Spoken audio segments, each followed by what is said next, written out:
Welcome to Destination Vacaville, brought to you by Visit Vacaville, the city's official voice for tourism. I'm your host, Melyssa Reeves. In every episode, I will introduce you to the people and places that make visiting Vacaville such a unique travel experience, like seasonal adventures, agricultural tourism, family activities, craft beer, culinary delights, wine country, and more. Subscribe and leave a review wherever you listen to podcasts. Destination Vacaville, let's go!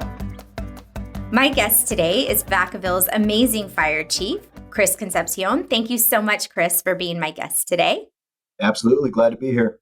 So I guess we know at this point in California, we can kind of expect a fire season, and it is upon us.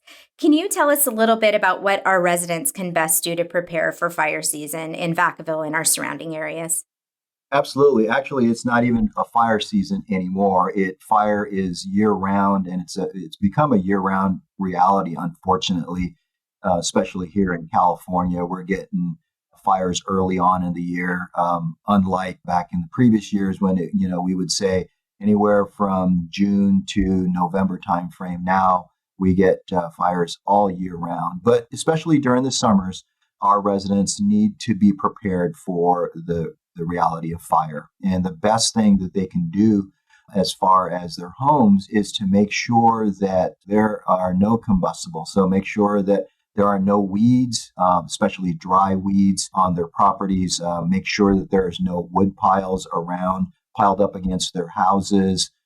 And those are probably the biggest things as far as preventing fire. You need that good defensible space. So in the case that you've got fire coming your way, there's nothing that can burn. So you got to make sure that you have clear space between your house and the fire. Well, and there's specific times that people should not be creating that defensible space. Is that right? Based on weather conditions? Yes. So I think what you're talking about is, when mowing and stuff like that, and any little spark can cause a fire. So anytime we have what we call a red flag warning, or we have high fire danger weather, so you've got really low humidity, you've got hot temperatures. So anytime the temperatures are in the 90s and the humidity is in the 15% or lower, you should probably limit your mowing or your weed whacking to the very early morning. Anything past 10 a.m. and the mower blade or any kind of thing can cause a spark on a rock, and the fire is off to the races, especially if you have any kind of wind. So on hot days, dry days, make sure that you're keeping that, you're doing all your yard work very, very early in the morning. Perfect. That's great information. Tell me a little bit about your really great program, the Ready, Set, Go program. Absolutely. So the Ready, Set, Go program was created back in 2009 after the Freeway Complex fire down in Southern California. And it's a wildfire preparedness program. And each one of the Ready, Set, Go stands for a different thing. So Ready means, the question our homeowners need to be asking themselves, is your home ready? So some of the things that we were just talking about, getting your home ready in the event of a wildfire, making sure your property is clear, making sure there are no wood piles. And then the next one, set. Are you set in case you have to be evacuated? So making sure that you've got a go bag or a go pack ready to go, making sure that you don't forget your prescription medications, your valuables, any kind of documents like passports and insurance documents. And most of that stuff is on the computer nowadays in the cloud, but we still do have some, hard documents that you need to make sure that you take with yourself. And then make sure you have your medications. And most importantly, don't forget about your pets. So make sure that they are ready to go with you as well in case of, if there's a fire going on and you anticipate that there might be an evacuation, make sure that you're set for that evacuation. And then the last word, go. If we ask for an evacuation or if there's an evacuation ordered in your area, go and go early. Listen to law enforcement usually will be the ones that will be out and about on the loudspeakers. There'll be alerts going out, and we'll talk about, how to get those alerts.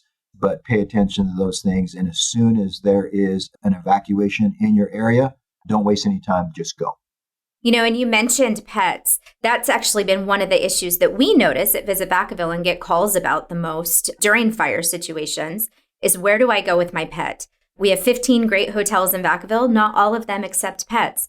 What can people do if they need to evacuate? They're with their pets. Is there someplace, especially larger animals? Most of this fire activity takes place in the country, and there's a lot of large animals. Any advice on what people can do with those large animals, horses, cattle? Yeah, so anytime there's a fire out in the rural area or anywhere, the Emergency Operations Center usually establishes evacuation shelters.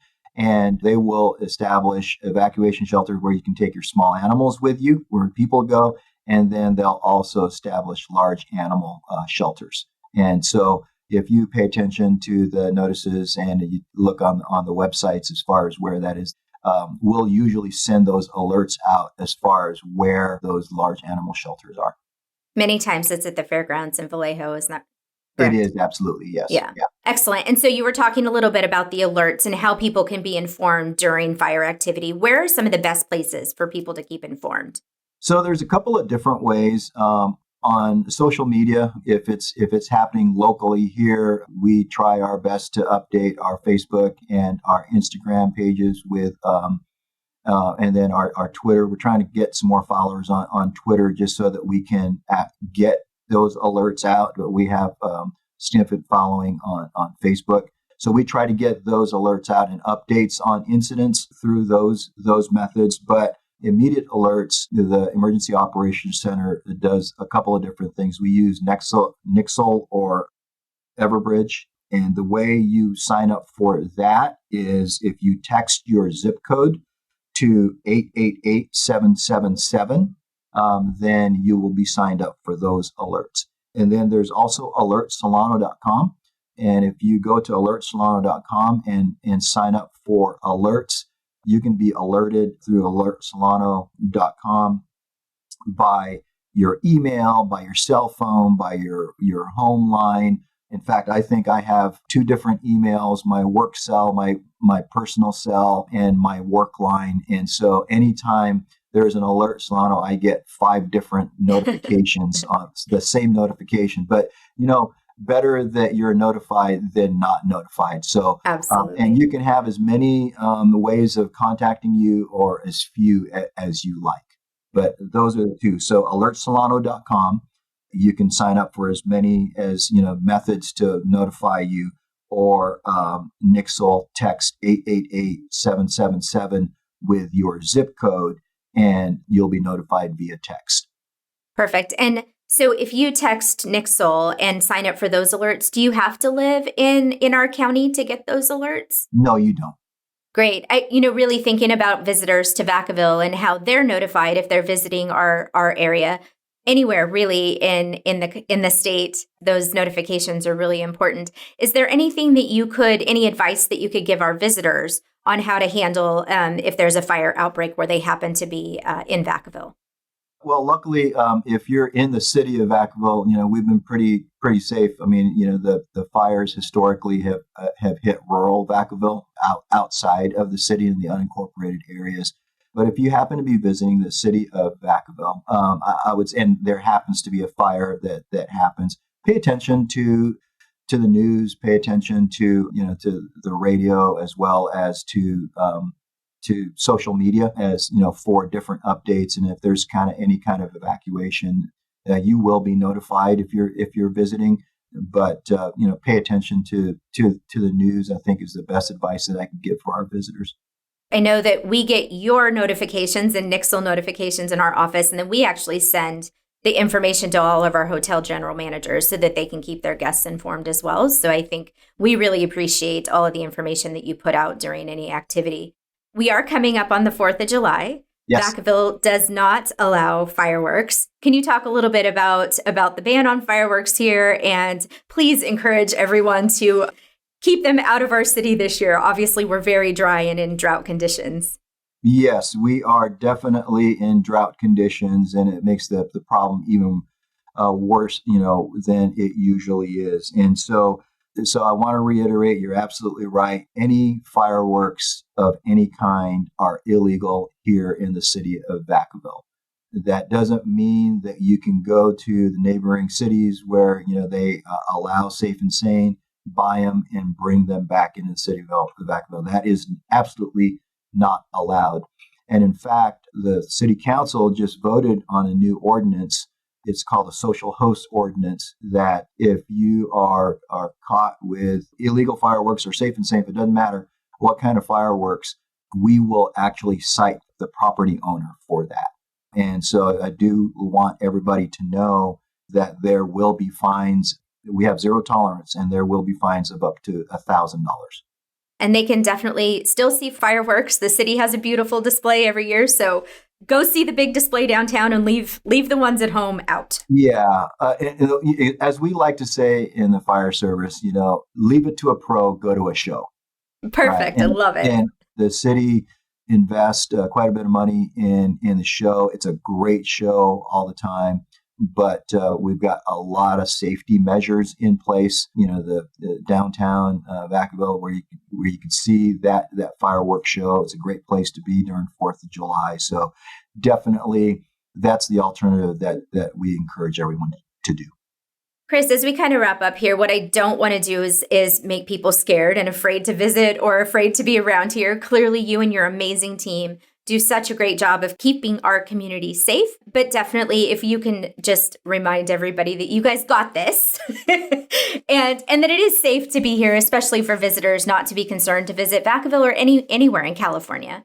Yeah, absolutely. The fires, may be concerning to folks, but, the state of California has one of the best mutual aid systems if not the best mutual aid system in the world, not just the country, but in the world. So anytime a fire happens, it's, we go rushing to different parts of the state. And if something happens here, different parts of the state come rushing to help us. But I'll tell you, Vacaville, the reason that I chose Vacaville to work in it is a safe city. And we're pretty proud of that fact. And even though wildfire might be a reality, we've got a great fire department. And then the best thing is we have our own ambulances. So you happen to get sick here, we got you, and we'll take care of you. And you get the best care. So Vacaville is a great place to live, and it's a great place to visit. So please come visit us. Absolutely. Thank you so much for that. We so appreciate the work of you and your entire team. Our Vacaville Fire Department is second to none. You guys do amazing work. And unfortunately, you've been tested a lot the last number of years. So thank you for all you do for our community. Thank you for being my guest today. I really appreciate it. And we look forward to having you back, and hopefully in less dry conditions going forward. Absolutely. My pleasure. Thank you so much for listening to Destination Vacaville from Visit Vacaville, the city's official destination marketing organization. For more information on the people and places covered in today's episode and ideas for trip planning, head to visitvacaville.com. Music by Kurt Gellerstad, and thank you to Flores Podcast Consulting for their work on this and every episode of Destination Vacaville.